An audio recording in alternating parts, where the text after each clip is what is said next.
ಈ ವಾರದಲ್ಲಿ ಯಾರ್ಯಾರ ಮೇಲೆ ಚಲನವನ್ನೇ ಮಾಡ್ತಿದ್ದಾರೆ ಅನ್ನೋದು ಇಂಪಾರ್ಟೆಂಟ್ ಆಗುತ್ತೆ.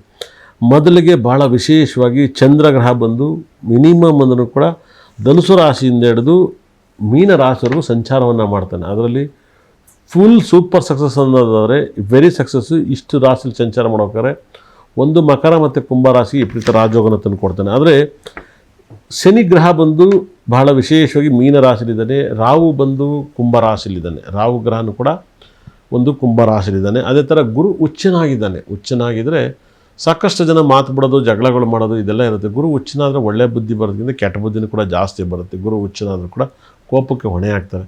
ಕೇತು ಗ್ರಹ ಬಂದು ಸಿಂಹ ರಾಶಿಲಿದ್ದಾನೆ. ಯಾವುದೇ ಕಾರಣಕ್ಕೂ ಯಾವುದೇ ಗ್ರಹನೂ ಬದಲಾವಣೆ ಆಗಿಲ್ಲ. ಇಲ್ಲೇನಾಗುತ್ತೆ, ಬುಧ ಮತ್ತು ಶುಕ್ರ ತುಲಾ ರಾಶಿಲಿದ್ದಾರೆ. ಬುಧ ಮತ್ತು ಶುಕ್ರ ಇಲ್ಲೇನಾಗುತ್ತೆ, ಶುಕ್ರ ಬದಲಾವಣೆ ಆಗ್ತಾನೆ. ಈ ವಾರದಲ್ಲಿ ಶುಕ್ರ ಬದಲಾವಣೆ ಆಗ್ತಾನೆ. ಆದರೆ ಬುಧ ಅಲ್ಲೇ ಇರ್ತಾನೆ ತುಲಾ ರಾಶಿಯಲ್ಲಿ. ಹಾಗಾಗಿಯೇ ಈ ವಾರದಲ್ಲಿ ವಿಪರೀತ ರಾಜಯೋಗದ ಒಂದು ಫಲವನ್ನು ಕೊಡಬೇಕಂದಾಗ ಸೂರ್ಯ ಮತ್ತು ಶುಕ್ರ ಕುಜಗ್ರಹ ತುಂಬ ಸ್ಟ್ರಾಂಗ್ ಆಗಿದ್ದಾನೆ.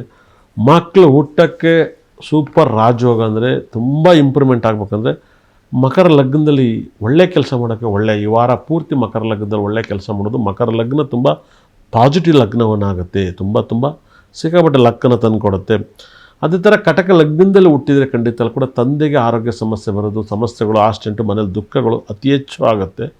ಅದೇ ರೀತಿಯಲ್ಲಿ ನೀವು ತಿಳಿದಿರೋ ಪ್ರಕಾರ ತುಂಬ ಮಿರಾಕಲ್ ಸಕ್ಸಸ್ಸನ್ನು ನೀವು ನೋಡ್ಬೋದು. ಅದೇ ರೀತಿಯಲ್ಲಿ ತುಂಬ ಕೋಟ್ಯಾಧೀಶರಾಗಬೇಕು. ಅದೇ ಸಿಂಹ ಲಗ್ನದಲ್ಲಿ ವಾರದಲ್ಲಿ ಏನಾದ್ರು ಮಗು ಜನನವಾದರೆ ಡೈವರ್ಸಿಗೆ ಸಂಬಂಧಪಡುತ್ತೆ. ಪರ್ಸ್ನಲ್ ಪ್ರಾಬ್ಲಮ್ ಎಲ್ಲ ತುಂಬ ಡಿಸ್ಟರ್ಬ್ ಆಗುತ್ತೆ. ಆದರೆ ಮೆಡಿಕಲ್ ಶೀಟನ್ನೆಲ್ಲ ಸಿಗುತ್ತೆ ಅಂತ ಹೇಳುತ್ತೆ. ಭಾಳ ಮಿರಾಕಲ್ ಆಗುತ್ತೆ.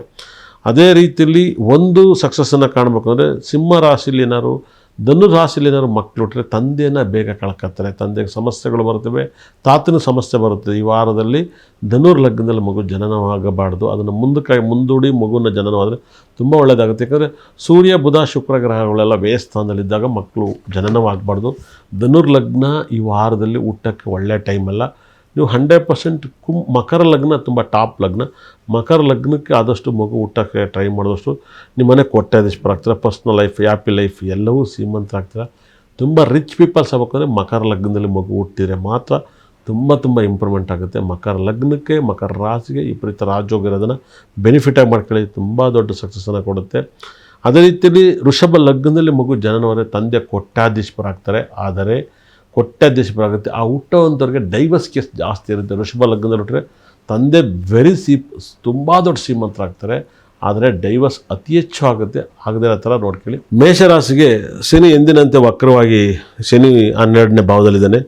12ನೇ ಭಾವದಲ್ಲಿದ್ದ ಶನಿ ಗ್ರಹನ ನೀವು ಅತಿ ಹೆಚ್ಚು ಪ್ರಾರ್ಥನೆ ಮಾಡಲೇಬೇಕಾಗುತ್ತೆ. ಶನಿಗೆ ಅತಿ ಹೆಚ್ಚು ಕಾಗೆಗೆ ಅನ್ನವನ್ನು ಹಾಕಬೇಕಾಗುತ್ತೆ. ಗುರು ತುಂಬ ಲಾಭದಲ್ಲಿರೋದು. ತಾಯಿಗೆ ಸ್ವಲ್ಪ ಆರೋಗ್ಯ ಸಮಸ್ಯೆಗಳು ಈ ವಾರದಲ್ಲಿ ತೇಜಸ್ ಕಾಣುತ್ತಾ ಇಲ್ಲ. ಯಾಕಂದರೆ ಸೂರ್ಯ ಮತ್ತು ಬುಧನೂ ಕೂಡ ಶುಕ್ರನೂ ಕೂಡ ವ್ಯಯಸ್ಥಾನದಲ್ಲಿದ್ದಾನೆ. ತುಂಬ ಮೇಷರಾಶಿಯ ಮನೆಯಲ್ಲಿ ಗಂಡ ಹೆಂಡತಿರಿಂದ ಜಗಳಗಳಾಗುತ್ತೆ. ಮತ್ತು ತುಂಬ ಜನ ಅಣ್ಣ ತಮ್ಮರಿಂದ ಜಗಳಗಳಾಗುತ್ತೆ. ಫ್ರೆಂಡ್ಸಿಂದ ತುಂಬ ಕಿರಿಕಿರಾಗುತ್ತೆ. ಮತ್ತು ಶತ್ರುಗಳು ತುಂಬ ಜಾಸ್ತಿ ಆಗ್ತದೆ. ಯಾಕಂದರೆ ಬುಧಗ್ರಹ ಸಪ್ತಮದಲ್ಲಿದ್ದು ರಾಶಿ ನೋಡೋದ್ರಿಂದ ನಿಮ್ಮ ಮೇಲೆ ಯಾರೋ ತಂದಿಡ್ತಾರೆ. ಮನಸ್ತಾಪಗಳಾಗುತ್ತೆ. ಕೆಲಸದಲ್ಲಿ ಇರುಮುರಿ ಆಗುತ್ತೆ, ಬೇಜಾರಾಗುತ್ತೆ. ವಿದೇಶಿ ಪ್ರಯಾಣಗಳೆಲ್ಲ ಕ್ಯಾನ್ಸಲ್ ಆಗುತ್ತೆ. ಮತ್ತು ಕೆಲಸದಲ್ಲಿ ಟ್ರೈ ಮಾಡಬೇಕು ಅಂದವ್ರಿಗೆಲ್ಲ ತುಂಬ ತೊಂದರೆ ಆಗುತ್ತೆ. ಅದೇ ರೀತಿಯಲ್ಲಿ ಮೇಷರಾಶಿಗೆ ತುಂಬ ಭಯಂಕರವಾದ ಖರ್ಚುಗಳು ಬರ್ತದೆ. ಭಯಂಕರ ಒಂದಲ್ಲ ಒಂದು ಖರ್ಚನ್ನ ಕಾಣ್ತಾ ಹೋಗ್ತಾರೆ. ಮತ್ತು ಅತಿ ಹೆಚ್ಚು ಹೆಡ್ಡೇಕ್, ಕಾಲು ನೋವುಗಳು ತುಂಬ ಜಾಸ್ತಿ ಬರ್ತದೆ. ಮತ್ತು ಯಾರಿಗಾದ್ರು ಸಣ್ಣ ಚಿಕಿತ್ಸೆ ಆಗುತ್ತೆ. 100% ಒಂಚೂರು ಅಮೃತನಾರು ಕೂಡ ತಲೆಗೆ ಹಚ್ಕೈತ್ರಿ ಈ ವಾರ 100% ಬರ್ತದೆ. ಕಡೆ ಕಾಲು ನೋವು, ಮೈಕೈ ನೋವು ತುಂಬ ಕಾಡುತ್ತೆ.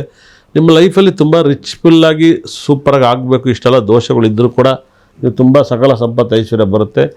ತುಂಬ ದೊಡ್ಡ ಸಕ್ಸಸ್ಸನ್ನು ನೀವು ಕಾಣಬೇಕು ಅಂದರೆ 100% ಇಲ್ಲಿಂದ ಇಲ್ಲಿಗೆ ಕಾಣೋ ಥರ ಯೋಗಗಳನ್ನ ಬೇಕು ಅಂದಾಗ ವೆರಿ ಸಕ್ಸಸ್ಸನ್ನು ಕೊಡುತ್ತೆ. ನಿಮ್ಮ ಲೈಫಲ್ಲಿ ನೀವು ತುಂಬ ಇಂಪ್ರೂವ್ಮೆಂಟ್ ಆಗಬೇಕಂದ್ರೆ ಒಂದು ಈ ನವಗ್ರಹಗಳು ಎಲ್ಲವೂ ಕೂಡ ಪರಿಹಾರ ಆಗಬೇಕಂದ್ರೆ ನಿಮ್ಮ ಮನೆಯಲ್ಲಿ ವಾಸ್ತು ಕಿಟ್ ಅಂತ ನಮ್ಮಲ್ಲೇ ಸಿಗುವಂಥ ಸ್ಟೋನನ್ನು ಯೂಸ್ ಮಾಡಿ ತುಂಬ ಪಾಸಿಟಿವ್ನ ಕೊಡುತ್ತೆ. ನೆಗೆಟಿವ್ ಇದ್ರೂ ಕೂಡ ಪಾಸಿಟಿವ್ನ ಮಾಡುತ್ತೆ. ಏನು ಬಿಗ್ ಬಾಸ್ ಮನೇಲಿ ವಾಸ್ತು ಸ್ಟೋನ್ಗಳು ಏನು ಬಳಸ್ತಾರೋ ಅದನ್ನು ನಿಮ್ಮ ಮನೇಲೂ ಕೂಡ ಬಳಸಿದಾಗ ಏನೇ ಆ್ಯಕ್ಟಿಂಗ್ ಗೊತ್ತಿಲ್ಲ ಇರಲಿ, ನಾರ್ಮಲ್ ಗೊತ್ತಿಲ್ಲ, ತುಂಬ ಚೆನ್ನಾಗಿ ಆ್ಯಕ್ಟಿಂಗ್ ಮಾಡೋ ಥರ TRP ಬರ್ಸ್ಕೊತಾರೆ ಅಂದರೆ 100% ಅಲ್ಲಿರುವಂಥ ಸ್ಟೋನಲ್ಲಿರುವಂಥ ತಾಕತ್ತು, ಸ್ಟೋನಲ್ಲಿರೋ ಪರಿಹಾರ ಸಿಕ್ಕಾಬಟ್ಟೆ ಪಾಸಿಟಿವ್ನ ಕೊಡುತ್ತೆ. ತುಂಬ ಇಂಪ್ರೂವ್ಮೆಂಟ್ ಆಗ್ತೀರಾ. ಈ ವಾರದಲ್ಲಿ ನರಕ ನೋವುಗಳು ಮೇಷರಾಶಿಗೆ ತುಂಬ ಕಾಣುತ್ತೆ. ಅದರಲ್ಲಿ ಕೂಡ ಅಶ್ವಿನಿ ನಕ್ಷತ್ರ, ಕೃತಿಕ, ಭರಣಿ ನಕ್ಷತ್ರಗಳು ಬರ್ತವೆ. ಅದರಲ್ಲಿ ಭರಣಿ ನಕ್ಷತ್ರಕ್ಕೂ ತೊಂದರೆ ತುಂಬ ವೆರಿ ಡೇಂಜರು. ಕೃತಿಕಾಗೂ ಡೇಂಜರು. ಥರ ಅಶ್ವಿನಿ ನಕ್ಷತ್ರ ಕೂಡ ತುಂಬ ಡೇಂಜರ್ ಇದೆ. ಒಂದಲ್ಲ ಒಂದು ಸಮಸ್ಯೆಗಳು ಕಾಡ್ತವೆ. ನೀವು ಈ ವಾರ ಪೂರ್ತಿ ಇಂಪ್ರೂವ್ಮೆಂಟ್ ಆಗಬೇಕಂದ್ರೆ ಒಂದು ಹಳ್ಳಿ ಮರವನ್ನು ನೀವು ಯಾವಾಗಲೂ ಕೂಡ ಡೈಲಿ ಟಚ್ ಮಾಡಬೇಕಾಗುತ್ತೆ. ಹಳ್ಳಿ ಮರವನ್ನು ತುಂಬ ಟಚ್ ಮಾಡಿ, ಹಳ್ಳಿ ಮರ ನೇರಳೆ ಮರವನ್ನು ಎರಡನ್ನೂ ಟಚ್ ಮಾಡಿದ್ರೆ ನಿಮ್ಮ ಲೈಫಲ್ಲಿ ತುಂಬ ಇಂಪ್ರೂವ್ಮೆಂಟ್ ಆಗ್ತೀರಾ. ಅತಿ ಹೆಚ್ಚು ನೀವು ತುಂಬ ಇಂಪ್ರೂವ್ಮೆಂಟ್ ಆಗಬೇಕಂದ್ರೆ ಕಡಲೆಕಾಳನ್ನು ಅತಿ ಹೆಚ್ಚು ಊಟ ಮಾಡಿ, ತುಂಬ ಒಳ್ಳೆಯದಾಗುತ್ತೆ. ಅತಿ ಹೆಚ್ಚು ಹಾಲು ಅನ್ನವನ್ನು ಅತಿ ಹೆಚ್ಚು ಬಾಡಿ ತುಂಬ ಒಳ್ಳೆಯದು. ಈ ವಾರದಲ್ಲಿ ಗೋಧಿ ಅತಿ ಹೆಚ್ಚು ಊಟ ಮಾಡಿದ್ರು ಕೂಡ ನಿಮಗೆ ಪ್ರಾಬ್ಲಮ್ ಜಾಸ್ತಿ ಆಗುತ್ತೆ. ಬೇಕ್ರಿ ಐಟಮ್ನ ಕಮ್ಮಿ ತಿನ್ನಿ, ಖಂಡಿತ ಕೂಡ ಅದರಲ್ಲಿ ಮೊಟ್ಟೆ ಗೋಧಿ ಹಿಟ್ಟನ್ನು ಬಳಸ್ತಾರೆ. ಸಿಕ್ಕಾಪಟ್ಟೆ 50-50 ಇರೋದ್ರಿಂದ ನೀವು ತುಂಬ ಕಂಟ್ರೋಲ್ ಮಾಡಿ ತುಂಬ ಇಂಪ್ರೂವ್ಮೆಂಟ್ ಆಗ್ತೀರಾ. ಯಾಕಂದರೆ ಮೇಷರಾಶಿಗೆ ಟೈಮ್ ತುಂಬ ಬ್ಯಾಡ್ ಇದೆ ಈ ವಾರದಲ್ಲಿ. 24ನೇ ತಾರೀಕಿಂದ ಹಿಡಿದು 30ನೇ ತಾರೀಕು ತುಂಬ ವೆರಿ ಡೇಂಜರ್ ಇರೋದ್ರಿಂದ ನೀವು ತುಂಬ ಕೋಮಕ್ಕೆ ಹೋಗಿದೆ. ಹೋಗದಿರೋ ಥರ ನೋಡ್ಕೊಳ್ಳಿ. ಹೈಯೆಸ್ಟ್ ಮೇಷರಾಶಿರು ದುಡ್ಡು ಕಳ್ಕೊಳ್ಳೋದು, ಶೇರ್ ಮಾರ್ಕೆಟಲ್ಲಿ ಆರೋಗ್ಯ ಸಮಸ್ಯೆಗಳು, ಮತ್ತು ಹೋಗಿದ್ದ ಕೆಲಸ ಆಗದಿರೋದು, ಎಲ್ಲ ಯಾವುದೇ ಊರಿಗೋರು ಹೋಗಿದ್ದ ಕೆಲಸ ಆಗ್ತಿರಕ್ಲ ಸಿಕ್ಕಾಪಟ್ಟೆ ತೊಂದರೆ ಕೊಡ್ತೈತೆ. ಯಾವಾಗಲೂ ಕೂಡ ಓಂ ನಮಃ ಶಿವಾಯ ಅಂತ ಯಾವಾಗಲೂ ಹೇಳ್ಕೊಳ್ಳಿ, ನಿಮ್ಗೆ ಒಳ್ಳೆಯದಾಗಲಿ.